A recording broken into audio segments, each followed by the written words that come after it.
Chikiri Chikiri song అవునండి, ఇప్పుడు చాలా మీరు కూడా బయట జనాల్లో తిరుగుతూ ఉంటారు కాబట్టి చాలా హ్యూజ్ హిట్ అయింది. Not in India, through out world మొత్తం 13-15 కంట్రీస్లో ఇది ట్రెండింగ్ అవుతుంది అని చెప్తే అదొక సంతోషకరమైన వార్త. జపాన్, కొరియన్ వాళ్ళు చేస్తున్నారు. దానికన్నా నాకు చాలా ఆనందం అనిపించింది ఏంటంటే, చిన్న 2 ఏళ్ల పాప చికితే చికితే అంటుంది. ఆ అమ్మాయి కూడా అడిగి ఇంట్లో వేస్తుంది. అలాగే ఒక 70 ఏళ్ల ముసలామె వచ్చింది. మీకు బుచ్చిబాబు సార్ ముందు నుంచే తెలుసా ఆ లేకపోతే బుచ్చిబాబుకి పరిచయమే నేను, ఎందుకంటే ఆ సుకుమార్ గారి అసోసియేట్గా నాకు ఎప్పటి నుంచో పరిచయం. ఆ తర్వాత ఆయన సినిమా చేసే టైంకి ఉప్పెన ఫస్ట్ సినిమా, అవును తర్వాత ఇది నెక్స్ట్ మూవీ అనమాట. అలాగే నాకు రైటర్గా రెహమాన్ గారితో చేయాలి అన్నది ఒకటి ఉండేది. అది ఈ సినిమాతో పూర్తయింది. సో అసలు ఈ చికిరి అనే లైన్ ఎవరిచ్చారు సార్? చికిరి చికిరి అన్నది చూన్లో వచ్చిందండి, రెహమాన్ గారి చూన్లోనే వచ్చింది. ఆ చంద్రుల్లో ముక్క జారిందేది నక్క, నా ఒళ్ళంతా ఆడిందే తైతక్క, దీనందాలో లెక్క దీనేశాలో తిక్క, నా గుండెల్లో పోతా ఉండే ఉక్క. So first day working AR Rahman గారితో ఎలా ఉంటాయి సార్? వర్క్ మొత్తం కంప్లీట్గా లిరిక్స్ రాయడమే కదా ట్యూన్ వచ్చాక. మనం ఆయన రెహమాన్ గారిని కలవక్కర్లేదు. సో అంటే ఎన్ని డేస్ వర్కింగ్? అంటే వన్ డేనే, వన్ డే 1 నైట్. ఇంకా చెప్పాలంటే సాయంత్రం 7 గంటలకు వెళ్తే తెల్లారుజాము 5 గంటలకు అయింది. మీరు ఎన్ని ఇయర్స్ నుంచి పరిచయం సార్ మీకు బుచ్చిబాబు గారు? నాకు ఇంచుమించు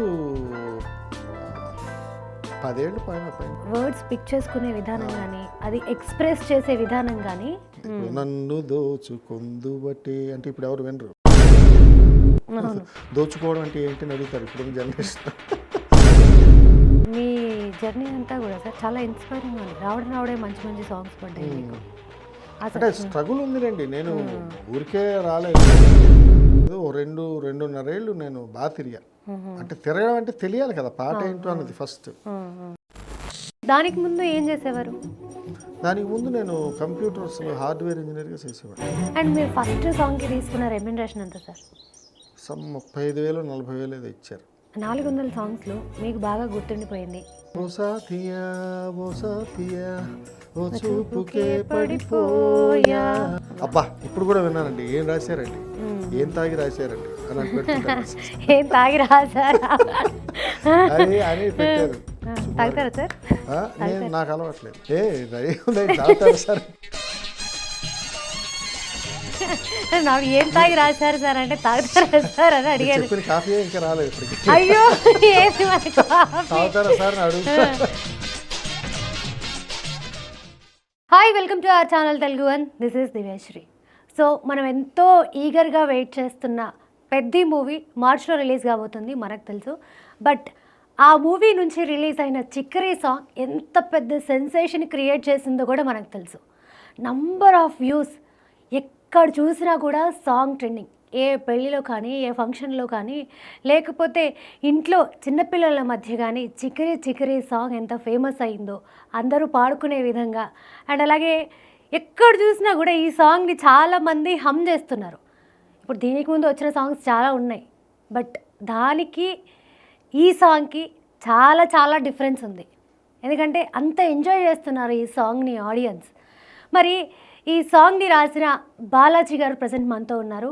ఆయనతో మాట్లాడి చాలా చాలా విషయాలు తెలుసుకుందాం. Hi sir. హాయ్, ఎలా ఉన్నారు సార్? బాగున్నారా సార్? నేను చెప్పింది నిజమే కదా? ఇప్పుడు ఏదైతే చికిరి చికిరి సాంగ్, అవునండి, చాలా మీరు కూడా బయట జనాల్లో తిరుగుతూ ఉంటారు కాబట్టి చాలా హ్యూజ్ హిట్ అయింది. అంటే నేను ఊహించిన దానికన్నా ఎక్కువ జనాల్లోకి వెళ్ళింది. Not in India, not in India, through out world మొత్తం 13-15 కంట్రీస్లో ఇది ట్రెండింగ్ అవుతుంది అని చెప్తే అదొక సంతోషకరమైన వార్త. More than 50 million first day అవ్వడం రీచ్. అక్కడి నుంచి ఆ పరంపర అలాగే వెళ్తుంది అనమాట. మొత్తం అన్ని దేశాల్లో, Japan, Korea, Australia, Europe countries మొత్తం అన్నింటిలో కూడా ట్రెండింగ్లో ఉంది. అందరూ రీల్స్ చేయడం ఇదంతా జరుగుతుంది. దానివల్ల చాలా హ్యాపీ. అంటే ఎన్ని మంచి సాంగ్స్ వచ్చినా కూడా కొన్ని సాంగ్స్ మాత్రమే వేరే కంట్రీస్లో కూడా, వేరే స్టేట్స్లో కూడా పాపులర్ అవుతూ ఉంటాయి. అట్లాంటిది ఈ చికిరీ సాంగ్ జపాన్ వాళ్ళు కూడా మీరు చూసారా, జపాన్ వాళ్ళు కూడా ఈ సాంగ్ మీద రీల్ చేశారు. కొరియన్ కనీసం అవును, కొరియన్ వాళ్ళు, జపాన్ చాలా మంది చేశారు. కనీసం ఆ లిరిక్ ఏంటో కూడా దానికి వాళ్ళ అర్థం తెలియదు, కానీ ఆ సాంగ్ ని వాళ్ళు ఎంజాయ్ చేస్తూ దానికి వైబ్ అవుతూ. దీనికి బేసిక్గా ఫస్ట్ థింగ్ ఏంటంటే నేను అనుకోవడం ఏఆర్ రెహమాన్ గారి మ్యూజిక్, దాన్ని మించి మన రామ్ చరణ్ గారు హీరో. అది ఫస్ట్ రీచబుల్ అని గ్లోబల్ స్టార్ ఇప్పుడు ఆయన రామ్ చరణ్ గారు. అంటే త్రూఅవుట్ వరల్డ్ మొత్తం తెలిసిన ఫేస్ అది. అందుకని ఆ పాట వచ్చినప్పుడు కొద్దిగా బాగుంది అన్నప్పుడు ఒకసారి చూసారు, ఇంకా అద్భుతంగా ఉంది అనుకున్నప్పుడు ఇంకెవరు వదలరు కదా, ఇంకా వరుస పెట్టి రీల్స్ మీరు అన్నట్టుగా జపాన్ కొరియన్ వాళ్ళు చేస్తున్నారు. దానికన్నా నాకు చాలా ఆనందం అనిపించింది ఏంటంటే, చిన్న 2 ఏళ్ల పాప చికిత అంటుంది, ఆ అమ్మాయి కూడా అడిగి ఇంట్లో వేస్తుంది. అలాగే ఒక 70 ఏళ్ల ముసలామె వచ్చింది, నేను మనం చూసి ఆశ్చర్యపోయాను. ఆవిడ కూర్చొని లేవలేరు, వాళ్ళ బ్యాచ్ లాగా ఆడవాళ్ళు కూర్చొని డ్యాన్స్ చేస్తున్నారు. చాలా అంటే పాట బాగున్నప్పుడు అదే అంటారు కదా, శిశురు వేతి పసురు వేతి వేతి గాన రసం పని అని. సంగీతం చెవుల్లో అద్భుతంగా వినిపించేటప్పుడు చిన్న పిల్లల దగ్గరించి పాములైనా ఆవులైనా ఏదైనా మనుషులైనా ఎవరైనా స్పందిస్తారనడానికి ఇది నిదర్శనం అయిందేమో అని అనిపిస్తుంది ఈ పాట. అంత బాగా వచ్చింది, అంత బాగా జనాల్లోకి వెళ్ళింది. ఆ వైబ్ అదే మీరు అడిగిన వైబ్ అయితే అలా ఉంది అన్ని దేశం. మన యాక్చువల్గా ఉత్తరాంధ్ర మాండలికం పాట ఇది, కానీ ప్రవాసాంధ్రులకు కూడా వెళ్ళిపోయింది. అంటే ఎక్కడ పై దేశాల వాళ్ళందరికీ చేరిపోయింది. మన వాళ్ళే కాకుండా బయట వాళ్ళు కూడా ఎంజాయ్ చేస్తాం. ఎస్ అంటే సార్ అప్పుడు మన సక్సెస్ అనేది మనకు తెలుస్తుంది. లైక్ అంటే ఇండస్ట్రీలో ఎప్పటి నుంచో ఉన్నారు, చాలా మంచి మంచి పాటలు రాశారు, పెద్ద పెద్ద హిట్స్ అయినాయి మీ సాంగ్స్, అది మనం తర్వాత మాట్లాడతాం. బట్ చిగరి సాంగ్ వచ్చే దగ్గరికి రామ్ చరణ్ నుంచి ఈ మూవీ కోసం ఫ్యాన్స్ చాలా ఈగర్గా వెయిట్ చేస్తున్నారు, ఈ సాంగ్ని ఇంత ఎంజాయ్ చేస్తున్నారు. అండ్ మీ సాంగ్ ఇంత సక్సెస్ అయ్యి జనాల్లోకి అంత బాగా వెళ్ళిపోయింది కాబట్టి ఆ ఫీల్ మీకు ఎలా ఉంది? మీ సక్సెస్ని మీరు చూసుకొని మీరు ఎలా ఎంజాయ్ చేస్తున్నారు? రియల్లీ హ్యాపీ అండి. అంటే మనం రాసిన పాట అన్నది ఒకటి ఉంటుంది కదా కంపల్సరీగా, ఎవరిదో పాట వింటున్నప్పుడు మనకు ఆనందం ఉంటుంది. అలాంటిది మనం రాసిన పాట ఇంక జనాలు ఇంకా అంత రిసీవ్ చేసుకుంటున్నారు అన్నది రియల్లీ ఓవర్వెల్మ్డ్. అంటే నా ఆనందాన్ని మించి పొంగి పొరలిపోతుంది అనమాట, అంత ఆనందంగా ఉంది నిజం చెప్పాలంటే. ఈ ఆనందం షేర్ చేసుకోవడం, అన్ని దగ్గర షేర్ చేసుకోవడం కూడా నాకు చాలా హ్యాపీగా ఉంది. ఓవరాల్గా పాట గురించి అసలు మీరు అన్నట్టుగా ఏ మూలకెళ్ళినా అంటున్నప్పుడు, నేను ఏదో ప్రయాణం చేస్తున్నప్పుడు కూడా అక్కడ వింటుంటే చాలా దాన్ని అది చెప్పలేని ఆనందం అనమాట. అంటే నేను దిగెళ్ళి ఏమంటే నేనే రాసాను ఆ పాట అని చెప్పానంత ఆనందం, అంత బాగుంది. అంటే నార్మల్గా ఒక హీరోనో లేకపోతే స్క్రీన్ మీద కనిపించే వాళ్ళు అయితే అవును అని చెప్పి వీళ్ళు అని చెప్పి గుర్తుపడతారు. బట్ మీకు అంటే ఇప్పుడు మీరు చెప్తున్నారు అంటే నేనే వెళ్ళి చెప్పాలనిపిస్తుంది ఆ పాట నేనే రాశాను అని. సో ఇట్లా కొంచెం రికగ్నైజేషన్ ఉండదు. అవును. సో ఇది దీన్ని మీరు ఎలా చూస్తారు సార్? రికగ్నైజేషన్ అన్నది అందుకే ముందుగా ఎక్కువగా మనం సెల్ఫ్ ప్రమోషన్ అనేది తక్కువ ముందు నుంచి నాకు. అంటే ఎప్పుడైనా ఏదైనా పాట వస్తే ఒకసారి కెమెరా ముందుకు వెళ్ళి ఒకసారి దాని గురించి చర్చించే సందర్భాలు తక్కువ. అందువల్ల ఒక చిన్న చిన్న జాప్యం జరిగింది. ఇప్పుడంతా ఇంక నేను చెప్పకుండానే ఈ చికిరి పాట వల్ల ఎవరు రాశారని కనుక్కొని వాళ్ళైనా నా ఫేస్ ఐడెంటిటీ చాలా మంది అలా. ఓకే. సో ఈ చికిరి సాంగ్ తర్వాత అయితే మీరు జనాల్లోకి వెళ్ళడం, మిమ్మల్ని జనాలు గుర్తుపట్టడం జరుగుతుంది. జరగాలి మరి ఆటోమేటిక్గా. అంటే మాకు సాధారణ కొంతమందికి కెమెరా ముందుకు వెళ్ళడానికి ఒక చిన్న షై ఫీలు లేకపోతే ఇంకేదో మొహమాటం ఏదో ఉంటాయి. ఒక పాట రాస్తాం, ఆ పాట మరో పాటను తీసుకొస్తుంది అన్న ఒక కాన్సెప్ట్ ఉంటుంది. పెద్దగా వెళ్ళేది ఏముంది, మన పేరు ఓ సినిమా ఇండస్ట్రీ వరకు తెలిస్తే చాలు, ఇలా కొన్ని ఏవో ముందులో పెట్టుకొని నేను చాలా తక్కువ ఈ సెల్ఫ్ ప్రమోషన్ చేయలేదు కూడా నేను. అందువల్ల చాలామందికి నేను తెలియదు, ఇది కూడా చెప్పాలి వాస్తవం. కానీ ఈ పాట నేను తెలియపోయినా లోపల ఇంట్లోంచి బయటికి తీసుకొచ్చి ఎక్కడ పడితే అక్కడ కూర్చోబెట్టి బాబు ఈయనే రాశాడు ఈ పాట చెప్తుంది. కానీ చికిరి సాంగ్ తెలుస్తారులేండి, ఇంకా మార్చి వరకు టైం ఉంది కాబట్టి అప్పటికి ఇంక ఈ సాంగ్ 100 million క్రాస్ అయిపోతుంది, డౌటే లేదు అందులో. యా. సో అసలు మీ చికిరి జర్నీ ఎలా స్టార్ట్ అయింది సార్? మీకు బుచ్చిబాబు సార్ ముందు నుంచో తెలుసా లేకపోతే? బుచ్చిబాబు గారికి పరిచయమే నేను, ఎందుకంటే సుకుమార్ గారి అసోసియేట్గా నాకు ఎప్పటి నుంచో పరిచయం. ఆ తర్వాత ఆయన సినిమా చేసే టైంకి ఉప్పెన ఫస్ట్ సినిమా, తర్వాత ఇది నెక్స్ట్ మూవీ అనమాట. అప్పుడు వెళ్ళాను, ఏదో వర్క్ చేశాను, అప్పుడు వర్కౌట్ అవ్వలేదు. ఇప్పుడు వర్క్ చేసింది వర్కౌట్ అయింది. బుచ్చిబాబు గారితో స్నేహం ఉంది. దానికి తోడు ఇప్పుడు ఆయనకి తోడు రెహమాన్ గారు వచ్చారు మ్యూజిక్ డైరెక్టర్గా. ఎస్. అదొక అచీవ్మెంట్ నాకు. అంటే ఇప్పుడు అవన్నీ కొన్ని అంటే ఒక్క ఫీల్డ్లో ఒకళ్ళకి ఒక ఇది ఉంటుంది అచీవ్మెంట్, ఇది దీన్ని చేయాలి, వీళ్ళతో చేయాలి, వీళ్ళకి చేయాలి అని. అలాగే నాకు రైటర్గా రెహమాన్ గారితో చేయాలి అన్నది ఒకటి ఉండేది. అది ఈ సినిమాతో పూర్తయింది. ఓకే. అంటే అసలు మీరు దీంట్లోకి ఎలా వచ్చారు? ఈ చికిరి సాంగ్లోకి మీరు ఎలా వచ్చారు? మిమ్మల్ని బుచ్చిబాబు గారు అప్రోచ్ అయ్యారా? బుచ్చిబాబు గారు అప్రోచ్ అయ్యారు. బుచ్చిబాబు గారు కాల్ చేసి పిలిచారు, పాట ఉంది సార్ రాయాలని. దాని జర్నీ ఇంచుమించు దగ్గర 7-8 నెలలు అయింది, 7 నెలలు అలా కంప్లీట్గా. ముందు మనం ఆయన ట్యూన్ తీసుకోవడం, తర్వాత నాకు సిచ్యువేషన్ చెప్పడం, సిచ్యువేషన్ చెప్పిన వెంటనే ఒక 3వ రోజే నేను పాట చెప్పడం. దాని మీద ఆ పాట ఫస్ట్ పల్లవి ఏదైతే ఉందో ఆ చంద్రుల్లో ముక్క అది ముందు రాసింది అనమాట. అది అలాగా ఉండడం, తర్వాత చరణాలకి అలాగే ఒక 5-6 నెలలు ప్రయాణం జరిగింది. అలా అప్పుడప్పుడు అంటే టైం ఉండింది అప్పటికి, మన షూట్కి టైం ఉంది. అందువల్ల మేము అప్పుడప్పుడు ఆఫీసుల్లో కలవడం, లేకపోతే షూట్ స్పాట్కి వెళ్ళి కలవడం ఆయన్ని.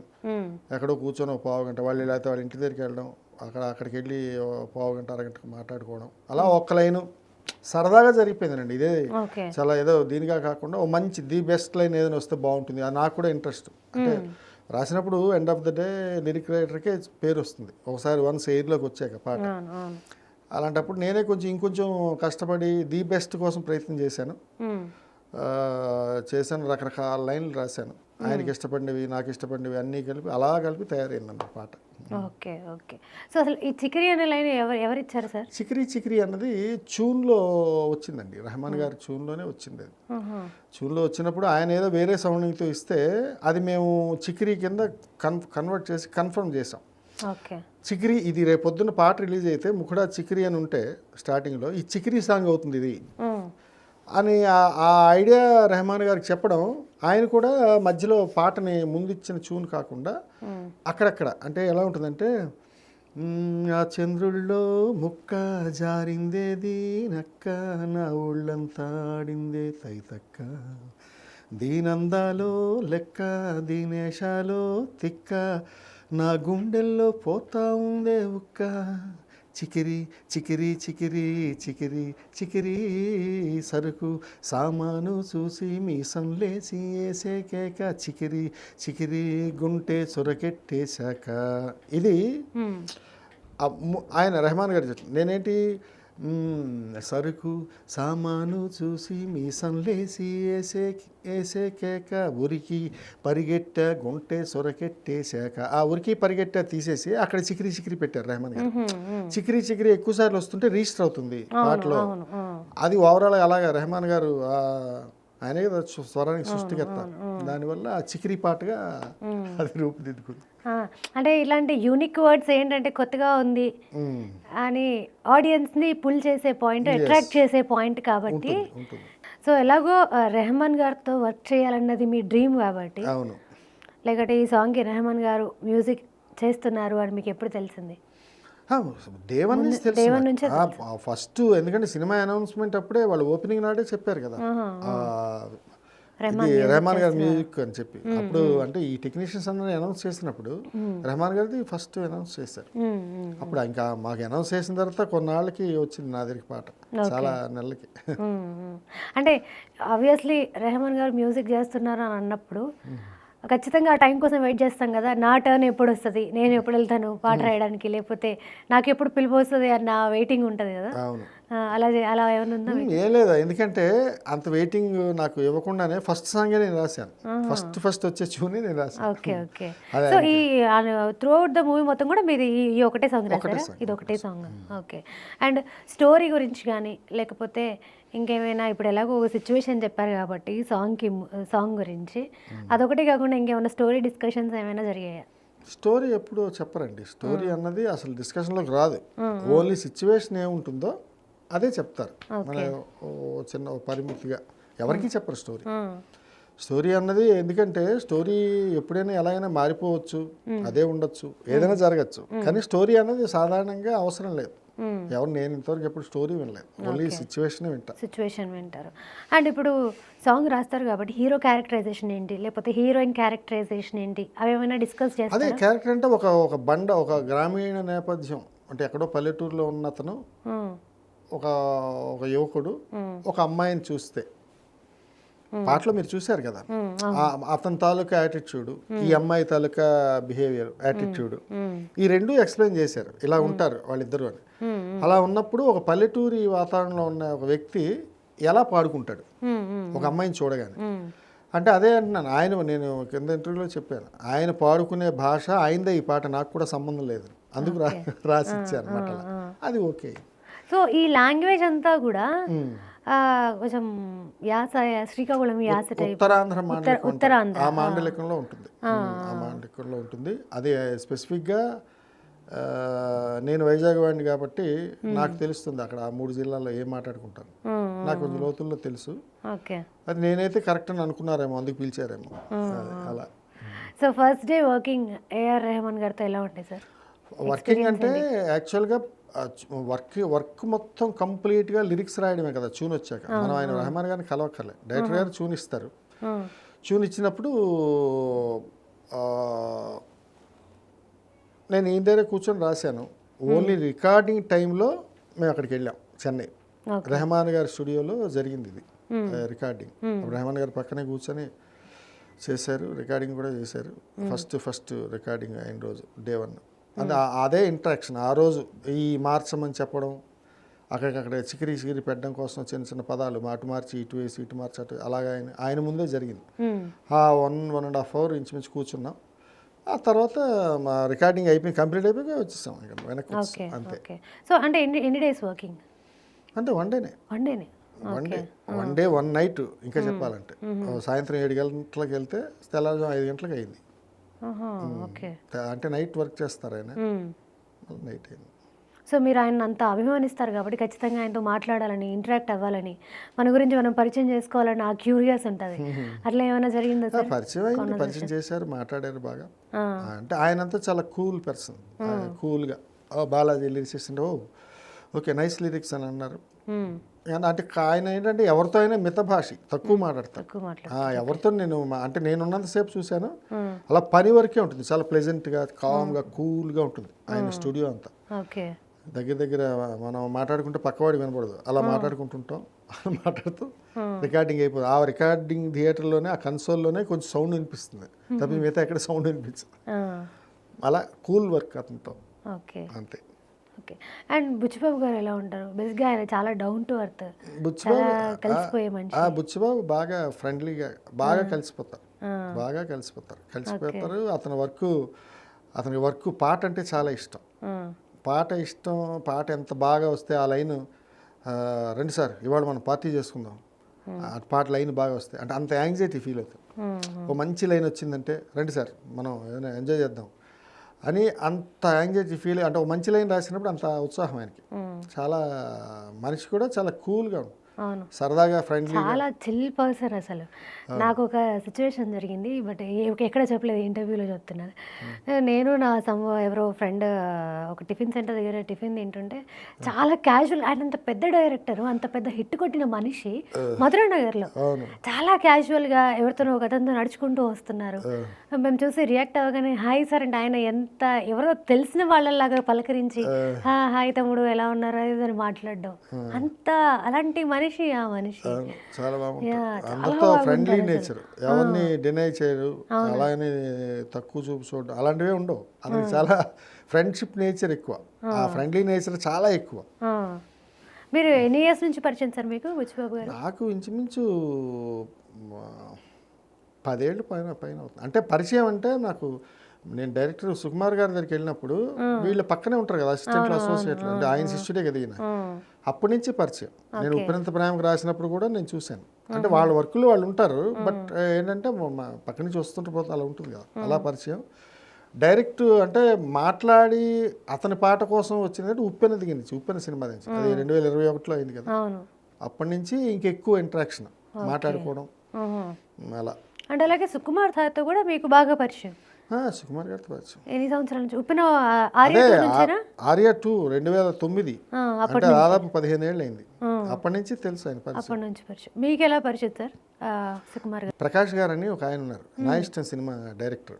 అతను ఫస్ట్ పరిచయం చేశారు 2008. నా ఇష్టం అంటే రాణా గారిది. రాణా జనేలియా ఆయనే డైరెక్టర్, ప్రకాష్ అన్న అతనే. ఆ సినిమా డైరెక్టరు జగడం సినిమా జరుగుతుంది 2008లో. ఆ 8లో నాకు ఫోన్ పరిచయం చేశారు, ఇలా ఫలానా మంచి రైటర్ అని. ఆ తర్వాత ఆయన పరిచయం చేసినా మామూలుగా ఆయన వెనకాల వాళ్ళు 2 ఏళ్ళు తిరిగా పాట కోసం, ఏదైనా పాట ఇవ్వండి సార్ అని. అప్పుడు మన కెరీర్ స్టార్టింగ్ కదా. Okay okay. సుకుమార్ గారు లాంటి డైరెక్టర్కి రాస్తే మనకి ఇంకా ఎక్కువ ఇది ఉంటుంది రీచ్ అని. ఆయనతో తిరగడం, ఆయన పరిచయం, నా సాహిత్యాలన్నీ ఆయనకు వినిపించడం, ఆయన బాగా ఇంట్రెస్ట్ చూపించడం. ఆ తర్వాత అలాగే పాట ఇవ్వడం. ఆ పాట రాయగానే అది ఓకే అయిపోయి క్లిక్ అయ్యి, అది తర్వాత మీకు తెలుసు ఉప్పెనంత ప్రేమకి ఎంత హిట్ అయిందో. అవును, స్టిల్ ఇప్పటికి చాలా మంచి సాంగ్ అది. అవును, ఇప్పటికీ వింటారు, ఇప్పటికీ వైవైతారు ఆ సాంగ్. కానీ మీరు రాసే లిరిక్స్ కూడా సార్ రెగ్యులర్ పాటలాగా లేకపోతే ఏంటి, పదాలు చాలా యూనిక్గా ఉంటాయి. ఆ వర్డ్స్ పిక్ చేసుకునే విధానం కానీ, అది ఎక్స్ప్రెస్ చేసే విధానం కానీ, వర్డ్స్ పాతవైనా కూడా అట్లా అక్షరాలు పదాలు ఎప్పుడు పాతవేనండి. మనం చెప్పే ఎక్స్ప్రెషన్ కొత్తది. పూర్వం నుంచి ఎప్పటి నుంచి తెలుగు పాట ఉన్నది నుంచి పాటలు రాస్తున్నారు, రాసిన దగ్గర నుంచి. కానీ ఎక్స్ప్రెషన్ అన్నది దేశకాలమాన పరిస్థితులు అంటారు కదా, టైమింగ్ ట్రెండింగ్ వాటిని బట్టి ఆ పదాన్ని పోస్ట్గా తయారు చేసి దాన్ని పదంలో పెట్టాల్సి వస్తుంది. ఇప్పుడు నన్ను దోచుకుందు బట్టి అంటే ఇప్పుడు ఎవరు వినరు. దోచుకోవడం అంటే ఏంటి అని అడుగుతారు ఇప్పుడున్న జనరేషన్. అందుకు ఏంటంటే ఇప్పుడున్న ట్రెండింగ్ అలా ట్రెండ్ మారుతూ వస్తుంటే పాట మారుతూ ఉంటుంది. కాకపోతే పదాలు అవే, అక్షరాలు అవే, మనం వాడే విధానం వేరే ఉంటుంది, మనం చెప్పే ఎక్స్ప్రెషన్ వేరే ఉంటుంది పాటకి ఎప్పుడు. కాబట్టి అలాగా. సో మీ ఫస్ట్ సాంగ్ అదే ఉప్పెనంత ప్రేమకి. ఓకే. సో ఫస్ట్ సాంగ్తో మీకు ఫస్ట్ సాంగ్ చాలా మంచి సాంగ్ పడింది. దాని తర్వాత ఇప్పుడు మీరు రాసిన ఎమ్మెల్యేలో ఏముండోయ్ చిన్ని గారు, లేకపోతే చిన్ని గారు, అదొకటి. సో ఫస్ట్ సాంగ్ ఇదే అంటే 2010లో రిలీజ్ అయింది సినిమా. 10లో రిలీజ్ అయింది. అది వర్కింగ్ ఎప్పుడు స్టార్ట్ అయింది? అదే 9లోనే, 9 ఎండింగ్. అది కూడా 9 ఎండింగ్లో అయింది, 10లో రిలీజ్ అయింది ఇప్పుడు. ఓకే. అంటే 2009 నుంచి మీరు ఇండస్ట్రీలో వర్కింగ్. ఓకే. అంటే ఫ్యామిలీ ఏంటి సార్, ఫ్యామిలీలో ఎవరైనా ఉన్నారా ఇలా పాటలు రాసేవారు? నేను ఒక్కడే నా ఆనందం కోసం వచ్చానంటే, ఏదో పాట సినిమా ఇండస్ట్రీ అంటే ఎవరికైనా అట్రాక్షన్ ఉంటుంది కదా, దీంట్లో పేరు తెచ్చేసుకుందాం సంపాదించేద్దాం అని ఆ కోవకు చెందినవాడిని నేను. ఆ తర్వాత ఏవో చిన్న చిన్న స్ట్రగుల్స్ తర్వాత దీంట్లో మన కలవడం, మనుషులు కలవడం. అంటే నేను వచ్చినప్పుడు ఇండస్ట్రీలో పాట రాయాలంటే ఎవరిని కలవాలో తెలియదు, ఎక్కడికి వెళ్ళాలో తెలియదు. అలాంటి స్థితిలో నుంచి బయటకు వచ్చి ఉప్పెనంత ప్రేమకు రాశాను ఫస్ట్ పాట. అంటే అది ముందులో మనకి ఎవరిని అడగాలి, ఎలా రాయాలి, అసలు వాళ్ళు ఎవరో ట్యూన్ ఇస్తారట, లేకపోతే ముందు మనం రాయాల పాట, ఆ ట్యూన్లో మన తాలూకు సాహిత్యం పెట్టాలి. అంటే నిజంగా ఇప్పుడు మీరు చెప్పిన దాని ప్రకారము ఇప్పుడు సినిమా షూటింగ్ ఎలా జరుగుతుంది అనేది ఆడియన్స్కి కొంచెం ఐడియా ఉంటుంది. అవును. కానీ ఈ పాట ఫస్ట్ మ్యూజిక్ జరుగుతుందా, ఫస్ట్ పాట రాస్తారా, ఈ కన్ఫ్యూజన్, లేకపోతే అసలు ఒక పాట రాసే ఎన్విరాన్మెంట్ కానీ ఒక పాట రికార్డింగ్ ఎన్విరాన్మెంట్ కానీ ఎలా ఉంటుంది అనేది తెలియదు. సో దాని గురించి చెప్పండి. అదే ఎన్విరాన్మెంట్ అన్నది నాకు నిజంగా తెలియదు. నేను వెళ్తే అంటే ఇప్పుడు ఎవరైనా సినిమా ఆఫీస్కి వెళ్ళాలా, మ్యూజిక్ డైరెక్టర్ దగ్గరికి వెళ్ళాలా, లేకపోతే ఎవరైనా తెలిసిన వాళ్ళని పట్టుకొని స్టూడియోలో ఎవరికైనా చెప్పించమని చెప్పి అంటే ముందు అంత కన్ఫ్యూజన్ చెప్పి ఇలా పాటలు రాస్తారంటే, పాటలు రాస్తే నన్ను ఏం చేయమంటారని అంటారు మామూలు. అక్కడ పాటలు రాస్తారట అంటే అసలు పాట ఎలా రాస్తారని తెలియదు. ఒక డైరెక్టర్ ఫేస్ చేసినప్పుడు ఏం చేస్తానంటే పాటలు రాస్తానంటే ఏం రాసానంటే నేనేం రాయలేదండి ఇంకా ఇప్పుడే మొదలెట్టంటే మళ్ళీ అప్పుడు ఎలా వాళ్ళు ఫీల్ అవుతారో తెలియదు.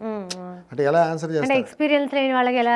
ఇప్పుడు నేను పాట రాస్తానని వచ్చాను, నా దగ్గర ఒక చిన్న బ్యాగు, ఫ్లాంక్, పెన్ను పట్టుకొని నేను పాట రాస్తా అంటే ఇంతకుముందు ఏం రాసావని అడిగేవారు ఫస్ట్ ఎక్కడికి వెళ్ళినా. నేనేం రాయలేదు సార్ అండి, మరి ఏం రాయలేదు, ఇక్కడ ఎందుకు వచ్చి వెళ్ళిపోనేవారు. అలాగా వాటి మధ్యలోంచి అదంతా స్ట్రగులింగ్ అది ఫేస్ చేయడానికి 2-2.5 ఏళ్ళు పట్టింది. అంటే వాటి అన్నింటినీ ఆ తర్వాత నెమ్మదిగా నేర్చుకుంటూ, నాకెవరు చెప్తారు అక్కడ చూసి పరిసరాలని అవన్నీ చూసి అలా ఆ అట్మాస్ఫియర్ని చూసి వాటిలో ఉన్న వాటిని నేర్చుకుని అలా అప్రోచ్ అయ్యాను మొత్తానికి. అమ్మయ్య అనుకునే స్థాయికి పాట ఇలా ట్యూన్ వస్తుంది, ఆ ట్యూన్లో మన సాహిత్యం పెట్టాలి, దాంట్లో హీరో ఇమేజ్ ఉంటుంది, దాంట్లో సందర్భం ఖచ్చితంగా ఉండాలి, తర్వాత మీ పెన్ వాల్యూ ఉంటుంది, పెన్ తలుగా మీరు ఏం రాస్తే అదే మీ పేరు బయటకు వస్తుంది కాబట్టి ఆ పాట మరో పాటను తీసుకొస్తుంది ఇలా. అందుకంటే కష్టపడి ఆ పాట రాశాను ఉప్పెనంత ప్రేమకి, రకరకాల ఎక్స్ప్రెషన్లతో రాశా. ఎందుకంటే నాకు సాహిత్యం, నాకు బ్యాక్గ్రౌండ్ ఉంది, ఇంకెవరు లేరు, ఓన్లీ చదువు సాహిత్యం అన్నది ఒకటే ఉంది. గొప్పగా కవిత్వం ఏమైనా చెప్తే వస్తుందేమో దాంట్లో కొన్ని ఉపమానాలు చెప్తూ ఏవో రాశా, అది క్లిక్ అయింది. అప్పటికి మీకు డిఎస్పి గారు పెద్ద మ్యూజిక్ డైరెక్టర్ అప్పటికి తెలియదు, అప్పుడు నేను పాట రాసినప్పుడు నాకు పరిచయమే లేదు. ఆ తర్వాత పాట అయ్యాక సుకుమార్ గారు తీసుకుని వెళ్ళారు అక్కడికి, తీసుకెళ్తే వాళ్ళ డిఎస్పి గారి స్టూడియోలో జరిగింది పాట రికార్డింగ్. కానీ చాలా అద్భుతంగా, అంటే చాలా అద్భుతంగా వచ్చింది ఆ సాంగ్. ఇప్పటికీ చాలా మంది లవ్ చేస్తారు ఆ సాంగ్. సో దాన్ని పక్కకు పెడితే మీరు ఫస్ట్ సాంగ్ అది, అండ్ రావడం అంత బాగా వచ్చింది, అండ్ ఆ మూవీ కూడా జనాల్లోకి విపరీతంగా వెళ్ళిపోయింది, ఆ సాంగ్ విపరీతంగా వెళ్ళిపోయింది. సో అప్పుడు మీకు వచ్చిన ఫీడ్బ్యాక్స్ ఏంటి ఆ టైంలో? ఆ టైంలో నేను ఫస్ట్ నాకు విజిటింగ్ కార్డ్ అది, ఉప్పెనంత ప్రేమకి రాసింది ఎవరు మొత్తం అందరూ ఒకసారి ఇలా చూశారు, ఎవరు ఈ బాలాజీ అని. ఈవెన్ పాడితే తీగలో బాలసుబ్రహ్మణ్య గారు కూడా అడిగారు, ఎవరయ్యా ఈ బాలాజీ, ఎవరు, నేను ఎప్పుడు చూడలేదే అని. నేను అప్పటికి ఇంకా ఆ పాట రిలీజ్ అయినా కూడా నేను ఎప్పుడు కెమెరా ముందుకు వెళ్ళలేదు, ఎక్కడ ఇంటర్వ్యూ లేవు, ఏం లేవు, చాలా కన్ఫ్యూజన్, అంటే అందరికీ అంతమందికి తెలియదు. తర్వాత నేను తిరిగాను అందరి దగ్గరికి, ఆ తర్వాత నెమ్మదిగా తెలిసి వచ్చింది, ప్రయాసం స్టార్ట్ అయింది. Okay okay. సో అప్పుడు first time experience with Sukumar గారు కానీ లేకపోతే డిఎస్పితో కానీ ఆ ఇంటరాక్షన్, అంటే అప్పటి వరకు ఇండస్ట్రీ అనేది తెలియదు, ఎలా ఇంటరాక్ట్ అవ్వాలో తెలియదు, ఎలా పరిచయం చేసుకోవాలో తెలియదు, అట్లా ఫస్ట్ ఇంటరాక్షన్ ఎలా జరిగింది? అంటే ఫస్ట్ ఇంటరాక్షన్ సుకుమార్ గారితో ఫస్ట్ డైరెక్టర్ దగ్గరికి వెళ్ళినప్పుడు, డైరెక్టర్ ఈజ్ ద క్యాప్టెన్ అన్నది ఒక ఐడియా ఉంది, ఆయనే మొత్తాన్ని చూసుకుంటారని.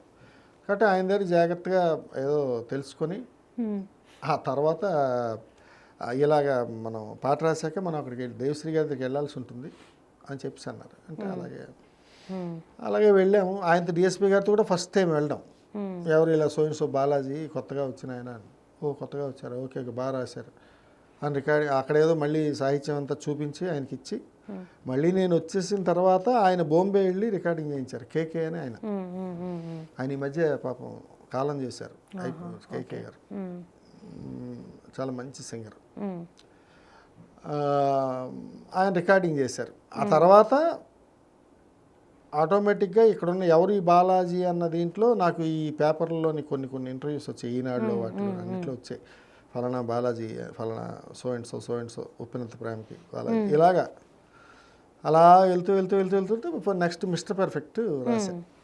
నేను మిస్టర్ పర్ఫెక్ట్ ఒకటిను, ఇదే ప్రకాష్ గారు నా ఇష్టం అనే సినిమా చేశారు, దాంట్లో ఇంచుమించు ఒక 5 పాటలు రాశాను. దాంట్లో ఓసాతియా పాట బాగా, అది కూడా కేకే గారే పాడారు, ఉప్పెనంత ప్రేమ పాడిన. ఓసాతియా సాంగ్ కూడా చాలా బాగా వెళ్ళింది, చాలా ఇష్టం అందరికీ. అలా ప్రహసనం అంతే, అదేంటంటే చూస్తూ నేర్చుకుంటూ, నాలో నేను నేర్చుకుంటూ తర్కించుకుంటూ నా ఊహల్ని పెంచుకుంటూ అలా ముందుకెళ్ళాను అనమాట. కానీ మీ జర్నీ అంతా కూడా సార్ చాలా ఇన్స్పైరింగ్ ఉంది, రావడే మంచి సాంగ్స్ పడ్డాయి మీకు. అంటే స్ట్రగుల్ ఉందిలేండి, నేను ఊరికే రాలేదు, 2.5 ఏళ్ళు నేను బాగా తిరిగా. అంటే తిరగడం అంటే తెలియాలి కదా పాట ఏంటో అన్నది ఫస్ట్. దానికి ముందు ఏం చేసేవారు? దానికి ముందు నేను కంప్యూటర్స్లో హార్డ్వేర్ ఇంజనీర్గా చేసేవాడు. ఇండస్ట్రీకి వచ్చాక పెళ్లి చేసుకున్నారా లేకపోతే? ఇండస్ట్రీకి రాకముందు అయింది, కంప్యూటర్ హార్డ్వేర్ ఇంజనీర్గా 2007 నా మ్యారేజ్. 2007లో ఆ తర్వాత ఉద్యోగం 9 వరకు చేశా. 2009లో ఉప్పెనంత ప్రేమ రాగానే ఇంకేంటి మనం పెద్ద లిరిసిస్ట్ అయిపోయి చెప్పి వదిలేసా ఉద్యోగం. కానీ మంచి లిరిసిస్టే సార్, ఎందుకంటే మీ ప్లేలిస్ట్ అంతా కూడా మంచి ప్లేలిస్ట్. అండ్ సార్ ఇప్పుడు తెలుసు సినిమాల్లో ఇన్కమ్ అటు ఇటుగా ఉంటుంది, మీరు ఎలాగో 2 సంవత్సరాలు ఫస్ట్ స్టార్టింగ్లో అంటే అదే అంటున్నా కదా, గుడ్డిగా నిజంగా వచ్చా, అంటే భవిష్యత్తు ఏంటి, ఫ్యూచర్ టెన్స్ ఏంటి అనేది తెలియదు. ఒకవేళ పాటలు వస్తాయి రాకపోతే ఏంటి, అవేవి నాకు ఐడియా లేదు. మనం పాట రాసేద్దాం, పేరు సంపాదించేద్దాం, ఇదే కాన్సెప్ట్ ముందు నుంచి. అలాగే నిజంగానే ఫస్ట్ పార్ట్కి చాలా పేరు వచ్చింది. బాలాజీ అంటే ఉప్పెనంత ప్రేమకి, ఉప్పెనంత ప్రేమకి అంటే బాలాజీ, అలా వచ్చింది పేరు రెండు వైపులా. కాబట్టి ఆ తర్వాత అనుకున్నాను ఇంకా తర్వాత ఇంకా ఇంకా త్వరగా ఫాస్ట్గా వెళ్ళిపోతుందని, మధ్య మధ్యలో చిన్న చిన్న బ్రేకులతో అలా వచ్చింది. ఓకే. అంటే ఫైనాన్షియల్గా ఎలా ఉండేది, ఎలా మేనేజ్ చేసే? ఫైనాన్షియల్గా ఓకే, అంటే అది నేను సో ఐ కెన్ మేనేజ్ అన్నట్టు ఉంది. అది అది అది పెద్ద అలాగని ఓ లేదు, అలాగని కిందకి వెళ్ళిపోలేదు. ఓకే, సో ఒక లైవ్లీహుడ్కి అదేమీ ప్రాబ్లం కాలేదు. మధ్య మధ్య అంటే ఎక్కడైనా పొరపాటున అంత ప్రాబ్లం వస్తే అలాగో నేను అది మేనేజ్ చేసుకోగలను, అంటే మేనేజబుల్ థింగ్ అనమాట. అలా. Okay okay. అంటే ఆస్తులు ఉన్నాయా? పత్రాలు తీసుకురమ్మంటారా? చెప్పండి సార్. అంటే నార్మల్గా ఇప్పుడు జనాల్లో క్యూరియస్ ఉంటుంది, అసలు సినిమా ఇండస్ట్రీ వాళ్ళ ఆస్తులు ఎలా ఉంటాయి, ఎంత ఉంటాయి, బాగా వచ్చేవాళ్ళు ఎలా ఏది ఉన్నా సంపాదిస్తారు? లేకపోయినా ఒకవేళ మీకు మీ తాలూకా ఆదాయం మీ హ్యాండ్ టు మౌత్ అయినా మీరు బతక తప్పదు కదా. అవును, బతికినంతకాలం బతకాలి, బ్రతకాలి, అది షూర్, అది ఎలాగైనా. అది ఎలాగైనా అలాగే వెళ్ళిపోయింది అంతే. అది ఎలా జరిగింది అన్నది నాకు ఇప్పుడు ఐడియా లేదు, జరుగుతుంది అంతే. అంటే మనం ఒక పాట రాసే స్థాయిలో ఉన్నట్టు బతకలేకపోవా, అలా జరిగింది అంతే. ఓకే. పోనీ ఇండస్ట్రీకి వచ్చాక బాగా సంపాదించుకున్నారా? అవి కూడా పేపర్లు తీసుకురావాలి. అంటే పేపర్లు తీసుకురావాలంటే ఉన్నాయనా? లేదు లేవు. లేదు, ఓకే, నేను ఐఎమ్ హ్యాపీ, దట్స్ ఇట్. అలాగని నేను స్ట్రగ్లింగ్ పీరియడ్ అయితే లేదు ఇప్పుడు స్ట్రగ్లింగ్ పీరియడ్ ఉండదు. ఇప్పుడంతా నేను I can live happily with my family, హ్యాపీగా నడిచిపోతున్నది. అది నాకేంటంటే ఎక్కడ మళ్ళీ ఏదో ఫైనాన్షియల్ ప్రాబ్లం వచ్చిందా, ఈ హడ్డీలు ఉందా అన్నది లేదు. అది స్టార్టింగ్లో ఒక 2.5-3 ఏళ్ళు చూసా, ఆ బాధలు ఆ కష్టాలను పడిపోయాను. అంటే ఏదైనా మనం ఒకటి హిందీలో చెప్తారు కదా, ఏదో కుచ్చు పానా హై, కుచ్చు కోనా అయితే కుచ్చు పానా హై, ఏదో అంటే ఒకటి కావాలంటే మరొకటి పోగొట్టుకోవాలి. ఓకే. అలా ఖచ్చితంగా ఒకటి పోగొట్టుకోవాలేమో అని చెప్పి ఒక వైద్యాంతికంగా అంటే సైద్ధాంతికంగా వెళ్ళా సిద్ధాంతాలతో.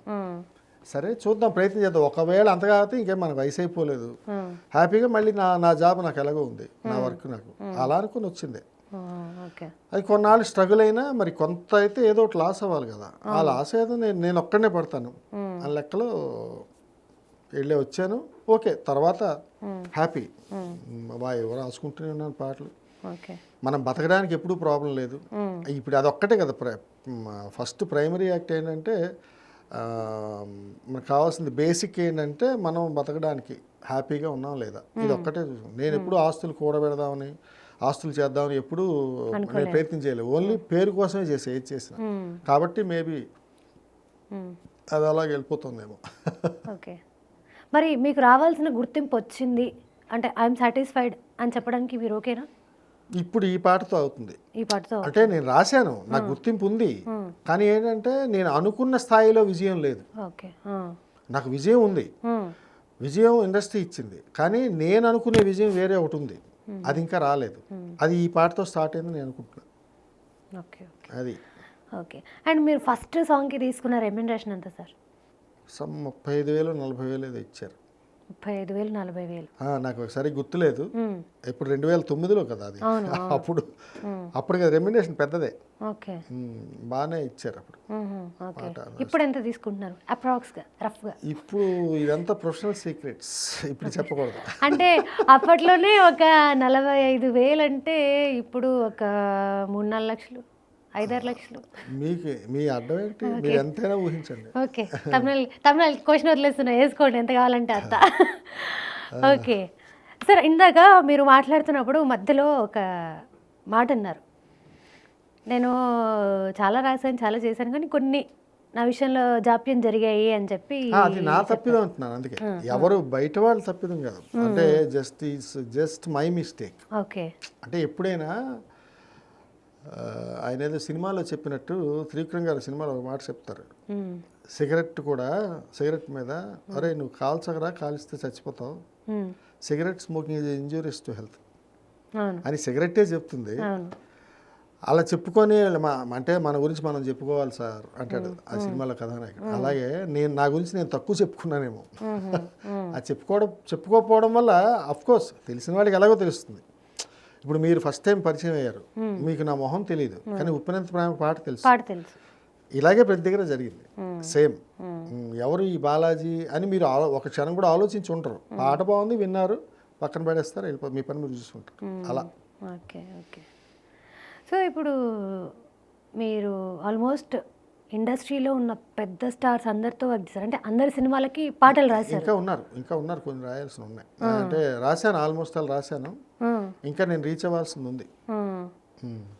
నాని ఏంటి, నాగ చైతన్య ఏంటి, నాగార్జున ఏంటి, అల్లు అర్జున్, ప్రభాస్ అందరూ pan India stars. Pan India స్టార్స్తో వాళ్ళ సినిమాలకు వర్క్ చేశారు. అంటే ఇండస్ట్రీలో మీ పరిచయాలు ఎలా ఉంటాయి? పరిచయం హీరోలతో, డైరెక్టర్లతో? అంటే హీరోలతో ఎప్పుడు ఎవరికి ఉండదండి, ఏ లిరిసిస్ట్కి ఎవరికి ఉండదు.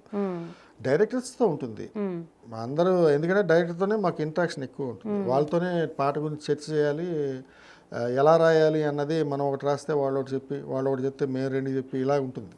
డైరెక్టర్తో ఇంట్రాక్షన్ ఎక్కువ ఉంటుంది. Next music directors, music director అందరితోనే నాకు పరిచయాలు బాగున్నాయి. ఓకే. అంటే ఎవరు బెస్ట్ ఫ్రెండ్ కానీ లేకపోతే ఎక్కువ ఫ్రెండ్షిప్ ఏమి ఉండదండి, ఇక్కడ అంతా ప్రొఫెషన్ ఉంటుంది. ఫ్రెండ్లీగా వెళ్ళేది, మళ్ళీ అంటే రోజు కలిస్తే ఉండొచ్చు మేబీ. నేను ఫ్రీలాన్సర్ కాబట్టి నేను ఎక్కడే వాళ్ళు పిలిస్తే వాళ్ళ దగ్గర పాట రాసేస్తాను, అక్కడితో అది అయిపోతుంది. ఇప్పుడు ఇందాల ఇదే మన ఆయన సోగ్గాడి చిన్న ఆయనతో మాట్లాడా, మన డైరెక్టర్ గారు కళ్యాణ్ కృష్ణ గారు. ఆయన ఏదో చెప్తున్నారు, సార్ చాలా పెద్ద పాట రాశారు, చాలా పెద్ద హిట్ అని. నేను సోగ్గాడి చిన్న రాశాను, బంగారు రాజు రాశాను. ఆ పరిచయం ఉంటుంది. ఆ పరిచయం మీద ఏవో చిన్న విషయస్ చెప్పడం, ఇలాంటివి జరుగుతాయి. ఇప్పుడు నాకు ఈ పాట రిలీజ్ అవగానే ఫస్ట్ మెసేజ్ పెట్టింది హరీష్ శంకర్ గారు, దువాడ జగన్నాథ్ డైరెక్టర్.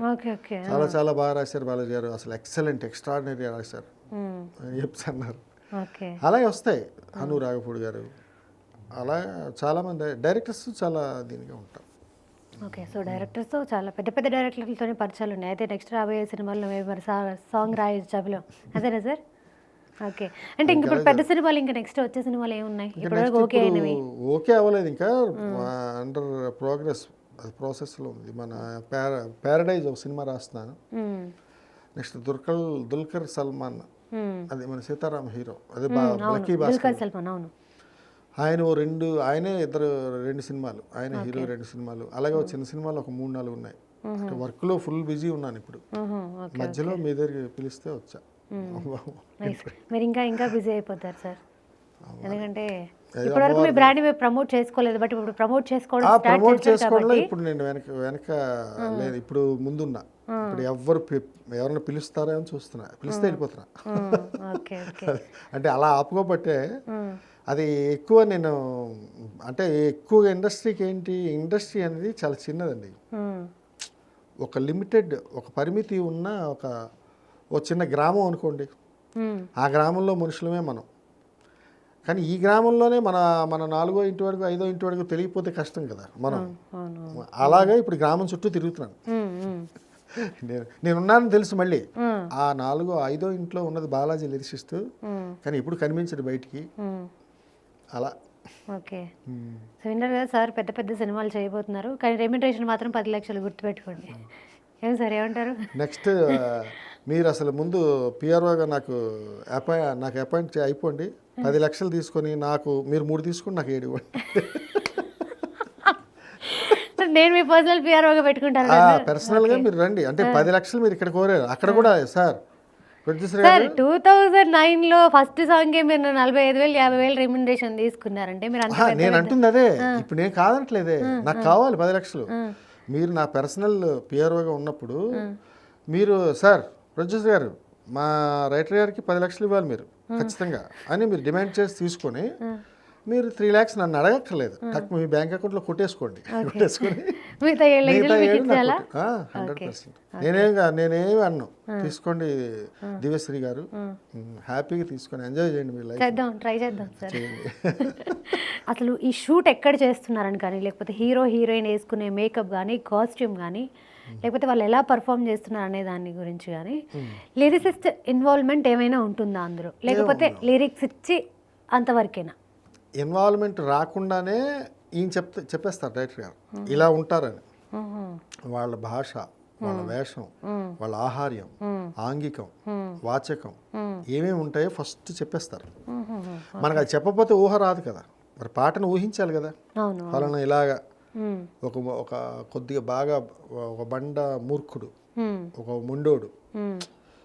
ముండోడికి ఫీలింగ్స్ ఎలా ఉంటాయి, ఆ ఫీలింగ్స్ ఎలా ఉంటాయి అన్నది నేను ఏదో ఊహించుకొని రాసిందే ఇప్పుడు ఈ పాట.